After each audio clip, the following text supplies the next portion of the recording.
وفين اتفنوا خرالا فائرني ولنبرسي فنو.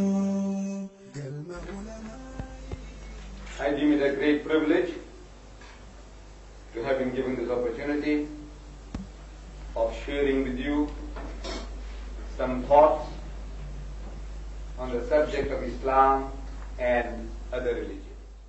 mata dure islaamummaa fi amantiilee biroo juu kana irratti yaada kiyyeessi wajjin qoddachuuf carraa akkanaa kan argachuun anaaf kabajaa guddaadha. amantiilee addunyaa tanarra jiran bakka gurguddaa lamatti qooduu dandeenya.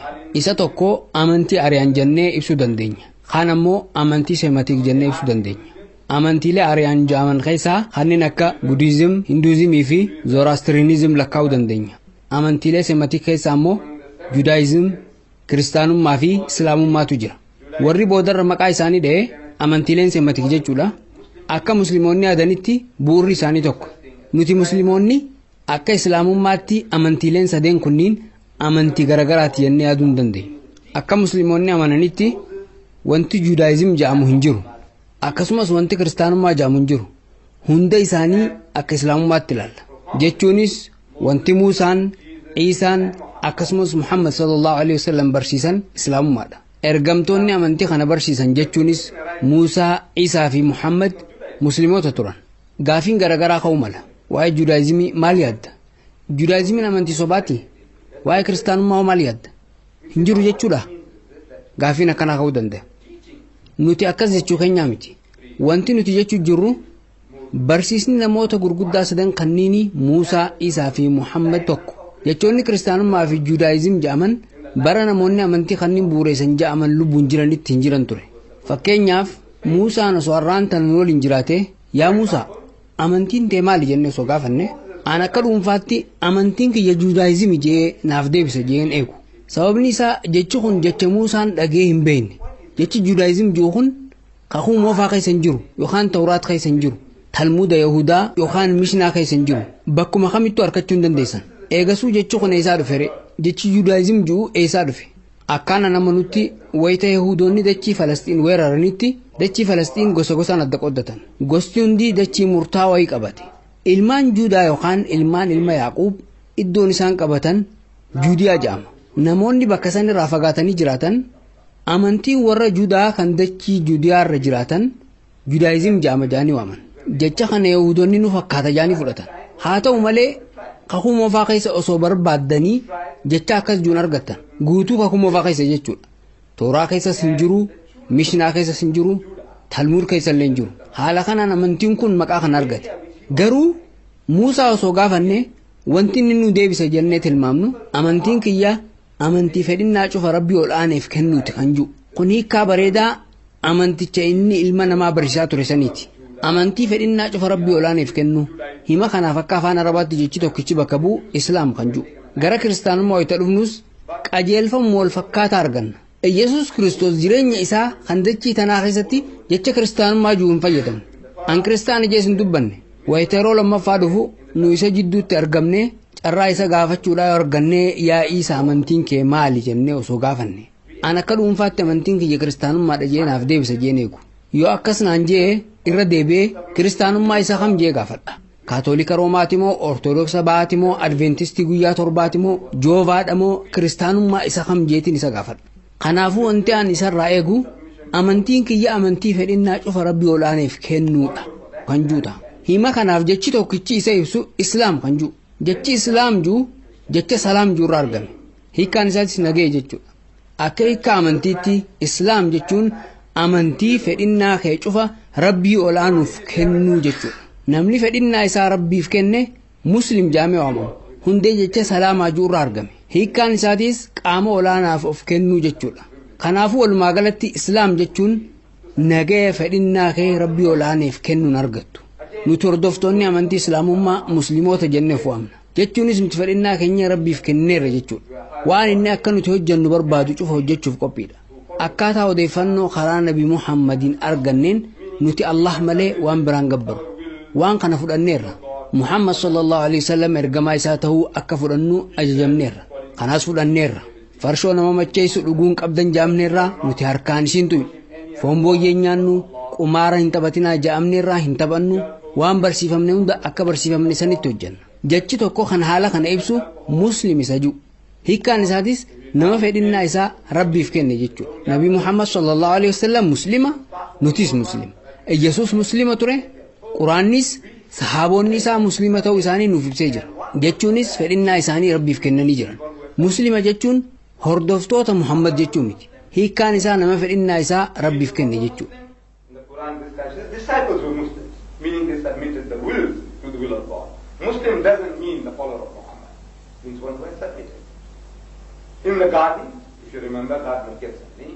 Ooyiruulee kuduraalee keessatti isin hunduu akkuma yaadattanitti Yesus Kiristoos akkana jechuun waaqa isaatti boo'ee kadhate.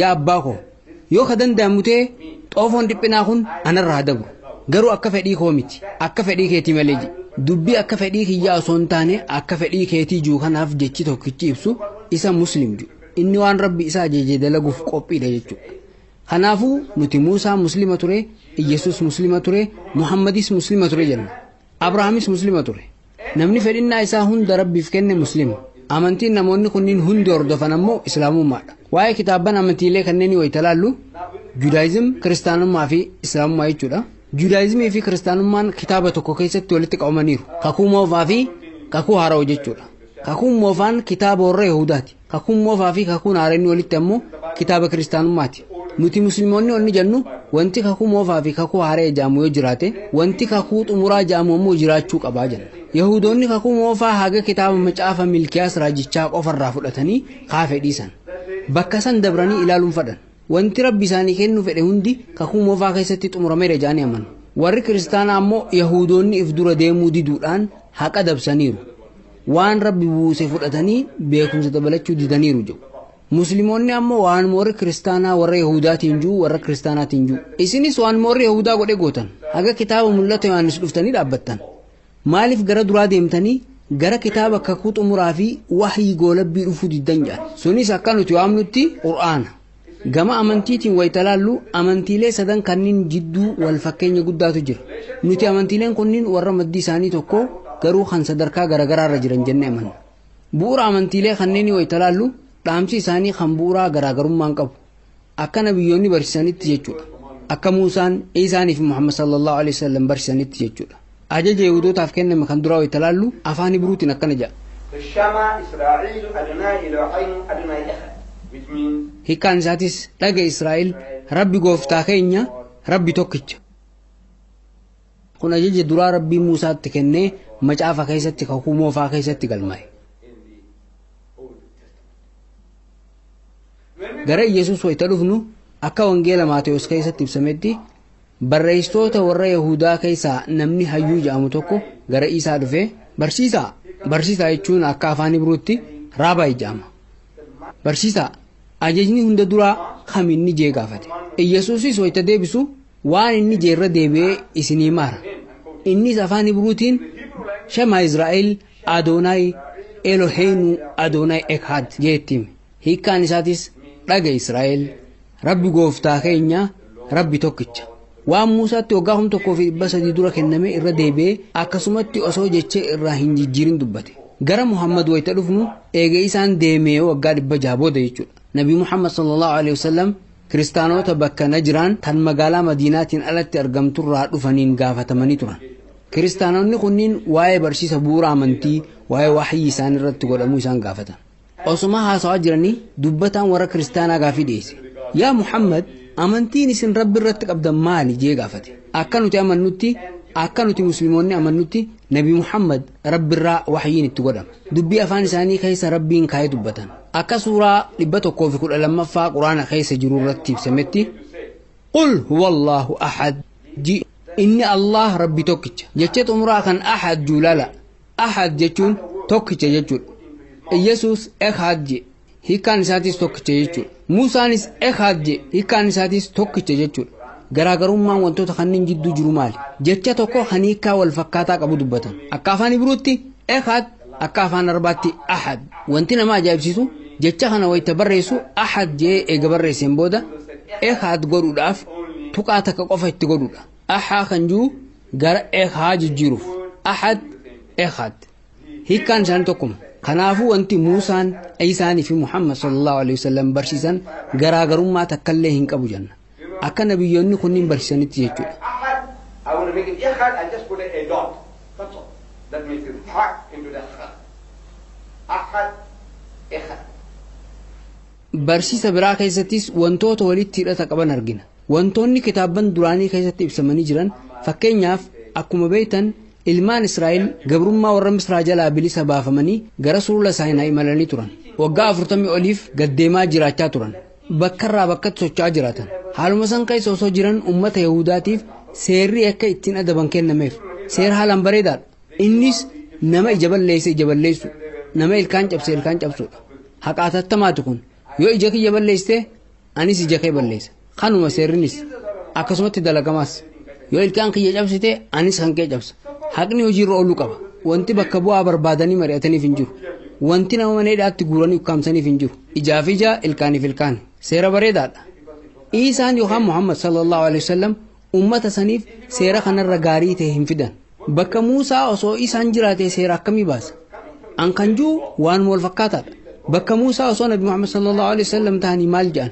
Jechuma Muusaan dubbate kan fakkaatu dubbatan. Sababni isaa seerri sun Rabbii tokkicharraa kennama. Muusaan waan Rabbiin isa beeksiseen rakkoo ummata isaa furaa jira jennee amanna. Maqaan waan fedhe isaa ta'u wanti barsiisan waluma fakkaataadha.